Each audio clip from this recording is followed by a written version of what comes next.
वाल्मीकि रामायण की कथा। जय श्री राम। दोस्तों, सनातन धर्म की जय। हर हर महादेव। वाल्मीकि रामायण की कथा लेकर आया हूँ।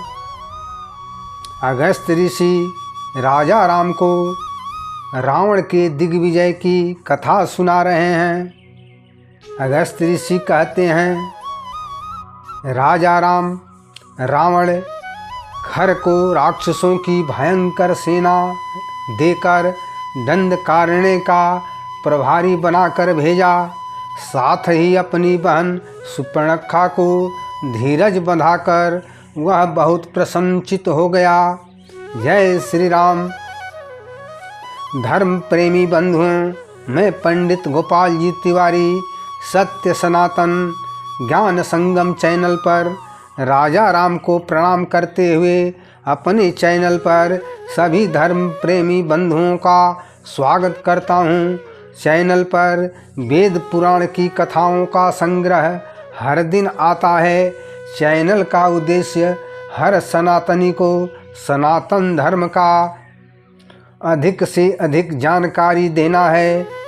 इसके बाद बलवान राक्षस रावण अपने सेवकों के साथ लंका के निकुंभिला नाम वाले उपवन में गया। उसने देखा कि वहाँ एक यज्ञ हो रहा है।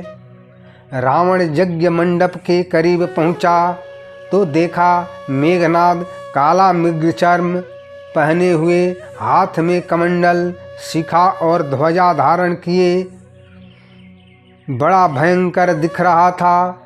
रावण मेघनाद के समीप जाकर पूछा, बेटा यह क्या कर रहे हो? ठीक ठीक बताओ। श्रोताओं, मेघनाद यज्ञ के नियमानुसार मौन रहा। तब उसके पुरोहित गुरु शुक्राचार्य ने कहा, राक्षसराज, आपके पुत्र ने बड़े विस्तार वाले 7 यज्ञों का अनुष्ठान किया है। इन्होंने अग्नि अष्टोम, अश्वमेध, बहुस्वर्ण, राजसूय, गोमेध तथा वैश्वण्य ये 6 यज्ञ पूरा करके जब इन्होंने 7वां माहेश्वर यज्ञ आरंभ किया तब साक्षात भगवान शिव से बहुत से वर प्राप्त किए तथा इच्छानुसार चलने वाला एक दिव्य आकाश में चलने वाला रथ भी प्राप्त हुआ। इसके साथ ही तामसी माया उत्पन्न हुई है, जिससे अंधकार उत्पन्न किया जाता है। राक्षसराज, बाणों से भरे हुए 2 अक्षय तरकस, दिव्य धनुष, शत्रुओं का विध्वंस करने वाला प्रबल अस्त्र, ये सब इनको प्राप्त हुए हैं। रावण, तुम्हारा पुत्र दिव्य अस्त्रों तथा वरदान को पाकर आज यज्ञ की समाप्ति के दिन तुम्हारे दर्शन की इच्छा से खड़ा है। रावण मेघनाद को गले से लगाकर बहुत खुश हुआ। श्रोताओं, रावण मेघनाद और विभीषण के साथ पुष्पक विमान से उन सब कन्याओं को उतारा जिनका हरण करके लाया था। वो कन्याएं अब भी आंसू बहाती हुई विलाप कर रही थी। विभीषण ने कहा, राजन, पर नारी आचरण यश, धन और कुल का विनाश करने वाली होती है। बड़े भाई, आपका पुत्र मेघनाद यज्ञ में तत्पर था। मैं तपस्या के लिए जल के भीतर रहने लगा। भाई कुंभकर्ण गहरी नींद में थे। उसी समय महाबली राक्षस मधु यहाँ आकर हमारे मंत्रियों और सैनिकों को मारकर हमारी बहन कुंभिनसी का हरण कर ले गया। राजन, यह घटना आपके दूषित बुद्धि एवं पाप कर्म का फल है, जो हम सबके सामने इसी लोक में प्राप्त हो गया है। भीषण की बात सुनकर राक्षस राज रावण रोष से जलने लगा। उसके नेत्र क्रोध से लाल हो गए। रावण बोला, मेरा रथ आवश्यक युद्ध सामग्री के साथ सुसज्जित करके मेरे वीर सैनिक रण यात्रा के लिए तैयार हो जाएं। भाई कुंभकर्ण और अन्य मुख्य निशाचर योद्धा अनेक प्रकार के अस्त्र शस्त्रों से सुसज्जित हो सवारियों पर बैठे। आज लंकापति रावण निर्भय रहने वाले मधु राक्षस का वध करके अपने मंत्रियों वीर योद्धाओं के साथ युद्ध की इच्छा से देवलोक की यात्रा करेगा। श्रोताओं, राक्षस रावण की आज्ञा से वीर राक्षसों की 4000 अक्षौणी सेना नाना प्रकार के अस्त्र शस्त्र लिए लंका के बाहर निकली। मेघनाद उस सेना को साथ लेकर आगे आगे चला। रावण बीच में था और कुंभकर्ण पीछे पीछे युद्ध के लिए चल रहा था। विभीषण भगवान के भक्त थे। वे लंका में ही रहकर धर्म का आचरण करने लगे। श्रोताओं, शेष बड़ी भारी सेना रावण के नेतृत्व में मधु राक्षस का वध करने के लिए मधुपुर की ओर चल पड़ी।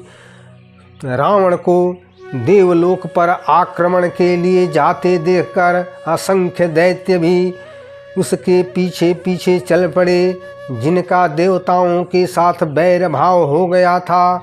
मधुपुर में पहुंचकर राक्षस रावण अपनी मौसेरी बहन कुंभिनसी को देखा, किंतु मधु राक्षस नहीं दिखा। कुंभिनसी भयभीत होकर रावण के चरणों में गिर पड़ी। तब रावण ने कहा, डरो मत, बोलो मैं तुम्हारा कौन सा प्रिय कार्य करूं। कुंभिनसी बोली, यदि आप मुझ पर प्रसन्न हैं तो मेरे पति का वध न कीजिए, क्योंकि स्त्री के लिए विधवा होना सबसे बड़ा भय और महान संकट है। राक्षस राज में आपसे अपने पति के जीवन की भीख मांगती हूँ। आपने स्वयं कहा है, डरो मत। अगस्त ऋषि कहते हैं, श्री राम। यह सुनकर रावण प्रसन्न हो गया और अपनी मौसेरी बहन से बोला, तुम्हारे पति कहाँ हैं?